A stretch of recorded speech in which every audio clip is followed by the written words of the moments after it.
राहुल गांधी के मामले को लेकर के टीकमगढ़ जिला कांग्रेस कमेटी ने शुक्रवार की दोपहर जिला कांग्रेस कार्यालय में एक प्रेस कॉन्फ्रेंस का आयोजन किया, जिसमें सभी टीकमगढ़ जिले के नेताओं ने अपने अपने विचार रखे। वहीं टीकमगढ़ जिला कांग्रेस कमेटी के अध्यक्ष नवीन साहू ने प्रधानमंत्री को चोर कहा। आप भी सुने। कोर्ट ने सजा बोली थी और उसमें 1 महीने की म्याद दी थी कि आप बड़ी अदालत में जाकर इस पर स्टे ला सकते हैं। 1 महीने की म्याद हमारे नेता भी बोलेंगे और मैं भी बोल रहा हूँ कि प्रधानमंत्री चोर भी है और कायर भी है। और हमारे प्रियंका जी ने भी बोला कि देश का प्रधानमंत्री नरेंद्र मोदी कायर है। तो हमारे सब नेता बोल रहे हैं कायर हमारे नरेंद्र मोदी को चोर माने 200%। 200% कहने में कोई गुरेज नहीं।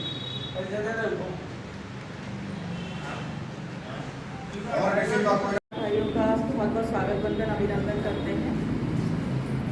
आज की प्रेस वार्ता राहुल जी के खिलाफ जिस तरह का माहौल बन रहा है इस पूरे देश में, राहुल जी ने कुछ सवाल संसद में किए और उसके 9 दिन के बाद में जो उनके ऊपर मानहानि का केस चल रहा था वो फिर से चालू हो गया।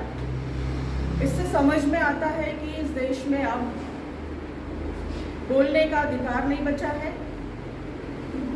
हमारे संसद में राहुल जी ने जो बातें कही उनको रिकॉर्ड से हटा दिया गया और उनको सजा दी गई है। मैं यही कहना चाहती हूँ कि राहुल गांधी जी के खिलाफ जो चल रहा है ये लोकतंत्र के खिलाफ है और हम चाहते हैं कि इस देश में लोकतंत्र बना रहे और हम सभी कांग्रेसी इस बात की भरपूर कोशिश करेंगे कि इस देश में लोकतंत्र बचा रहे। धन्यवाद। हमारे नेता सम्मानीय राहुल गांधी जी को 2 साल की सजा और सांसद से बर्खास्त किया गया है। इसके लिए हम लोग टीकमगढ़ जिले में सत्याग्रह और आंदोलन करेंगे और पूरे ब्लॉक स्तर पर करेंगे और कल से हमारे विधानसभा क्षेत्र खरगापुर में बलेरा में शुरू होने जा रहा है और हम सभी जगह करेंगे और गांव-गांव तक इसको ले जाएंगे, सत्याग्रह करेंगे, आंदोलन करेंगे उनके विरोध में। क्योंकि सच बोलने का जो फायदा हुआ कि मतलब उनको 2 साल की सजा दी गई, तो सच बोले उसमें गलत क्या बोले। और जो गलत बोलते हैं सरकार, केंद्र सरकार झूठ बोलती है, उनका कुछ नहीं हुआ।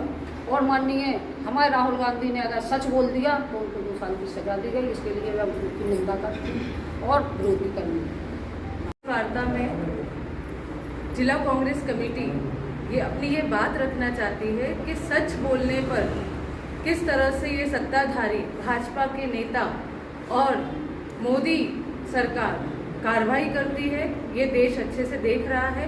लगातार सच बोलने पर विपक्ष के ऊपर, आम जन के ऊपर ईडी के छापे से लेकर झूठी एफआईआर, ये इन लोगों का एक तरह का रवैया बन गया है।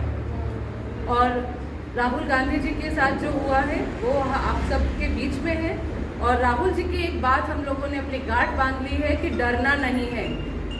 हम डरेंगे नहीं, हम लड़ेंगे और अपनी सत्यता के लिए, अपने सच्चाई के लिए आवाज़ बुलंद करते रहेंगे। हमें फर्क नहीं पड़ता कि किसे क्या पसंद आ रहा है, क्या नापसंद आ रहा है, पर सच्चाई को कोई दबा नहीं सकता। सत्य परेशान हो सकता है लेकिन पराजित नहीं हो सकता। धन्यवाद। आदरणीय जिले के अध्यक्ष भाई नवीन साहू जी, गौर जी, किरण अग्रवाल जी, कंसल साहब, आदरणीय पड़ोसी जी, पूनम जायसवाल जी, मैं आज का जो विषय है वो आप लोगों को संबोधित है कि राहुल जी की जिस ढंग से सदस्यता का उसके संबंध में, लेकिन ये कुछ बातें अभी प्रियंका गांधी के 4-5 दिन पहले जो भाषण आया, शायद आपने उसको सुना होगा। उस भाषण में कई चीज़ें निकल के सबसे पहली चीज़ निकल के आई उसमें कि राहुल गांधी जिस ढंग से आदमियों ने प्रचारित किया, उन्हें एजुकेशन के संबंध में भी कहा कि कहाँ की डिग्री है उनकी, इस ढंग से वो पढ़े हुए, लेकिन लोगों ने उनको खासतौर पर भारतीय जनता पार्टी के लोगों ने उनको एक हंसी का रूप कई शब्दों से उनको संबोधित किया। उन्होंने ये भी कहा कि हमारे घर का अपमान जितना भरी लोकसभा में हुआ है, इवन उनके पिताजी का, जिनने उन्हें ये भी कहा कि मेरे पिताजी और इंदिरा गांधी जी का खून इस भारत के झंडे में भी है, इस मिट्टी पर भी है, जो मिट्टी है, क्योंकि मिट्टी भी लगी हुई थी, दोनों जो हत्याएं हुई हैं उसमें पूरा का पूरा, और उसमें हमने लोकतंत्र को बचाने के लिए हम लोगों ने काम किया। लेकिन इसके बाद में इन लोगों पर कभी कोई कार्रवाई नहीं हुई। यदि आपने राहुल गांधी का भाषण सुना होगा, जो लास्ट भाषण है उनका, जिसके बाद में पूरी पार्टी एक्टिव हुई है, उनने खाली एक बड़े व्यापारी के संबंध में कुछ क्वेश्चन किए। उनका पहला क्वेश्चन था कि जो पोर्ट आपके रक्षा सौदे कैसे चले गए इन लोगों पे, जब परमिशन ही नहीं है, इनने कभी कुछ काम ही नहीं किया है। इस पर पूरी भरी लोकसभा में खासतौर से सत्ता पक्ष के सभी सांसदों को भारी आपत्ति हुई, और इसी के बाद में जो क्रम हुआ है कि वो जो 1 साल से जो केस रुका हुआ था, उस केस को जस्ट 7 दिन के अंदर बुलवाया गया, और 1 महीने के अंदर पूरा का पूरा सजा भी हो गई 2 साल की, और अगले दिन उनको 8 साल का निष्कासन हो गया। आपने खुद देखा होगा सांसद और विधायकों की बोली जिस संयमता से टूटी है पूरे के पूरे देश में। यदि आप इनकी कभी कभी तुलना करते लोगों की क्या कार्रवाई, आपने देखा होगा कि उत्तर प्रदेश में एक सांसद और विधायक आपस में भिड़ गए थे और एक दूसरे में जूते मार रहे थे, भारतीय जनता पार्टी के लोग। ऐसी कितनी पूरी की पूरी आपकी विधानसभाओं में कभी जूते चल रहे, कहीं चप्पलें चल रहे, कुछ चल रहे। लेकिन आपने राहुल गांधी के पूरे का पूरा, मैं ये नहीं कह रहा हूँ, राहुल गांधी और प्रियंका गांधी, इन लोगों को आपने देखा होगा, इनके कभी शब्द इनके कभी आउट ऑफ कंट्रोल नहीं होते। ऐसा नहीं लगता कि इनने कभी किसी की बदतमीजी की है, किसी को किया। इनके परिवार पर इवन प्रियंका गांधी उस दिन कह रही थी कि मेरे पिताजी में एक मुख्यमंत्री ने यहाँ तक बोला कि इनकी बाप का पता नहीं लगता। इस ढंग की वक्तव्य इस देश के लोगों ने सुने हैं। अब समय आ गया है, और आप लोगों से भी आग्रह किया कि आप लोग जब भी पत्रकारिता के क्षेत्र में आते हैं, मैं जानता हूँ कोई चाहे वो राजनीतिक क्षेत्र में आता हो या पत्रकारिता क्षेत्र में आता हो, उसको एक मन में एक बड़ा जब स्टार्टिंग करता है तो उसको रहता है कि मैं पूरा समाज चेंज कर लूंगा, ये कर लूंगा, और धीरे धीरे जाके वो सिस्टम में बदल जाता है।